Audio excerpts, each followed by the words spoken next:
Lato or seaweed salad at saka pritong tilapia naman guys ang feature ko ngayon sa video ito. So ganito yung preparation ko. So ako'y bumili ng kalating kilo na seaweeds. So 100 pesos yun. 1/4 lang muna yung una kong pinipare. So ganyan yung procedure ko. Una, hinugasan ko na munang mabuti. Saka ko hinimay yung mga pinaka seaweeds niya. Yan guys. So matigas kasi yung mga tangkay niya kaya hindi ko na isinali. Kaya kailangan himayin.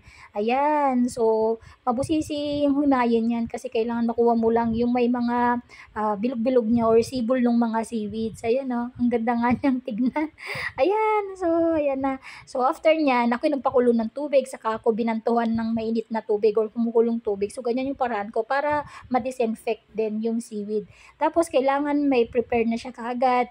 Yan yung procedure ko. So nilagay ko na siya sa plate. Naglagay ako ng slice na kamatis. Isa lang yung kamatis ko na available dyan.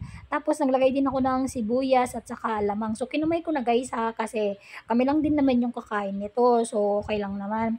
Tapos, ayan, so yung alamang ko na nilagay dyan is yung alamang panapadala sa akin ng kapatid ko. Galing Pangasinan, so may lasa na yan, masarap guys. So, ayan na nakakatakam. Ang sarap kumain kapag ka nakakamay. Kayo kumain na nito. So, perfect match or perfect combination yan. Yung lato seaweeds na may kasamang pritong tilapia.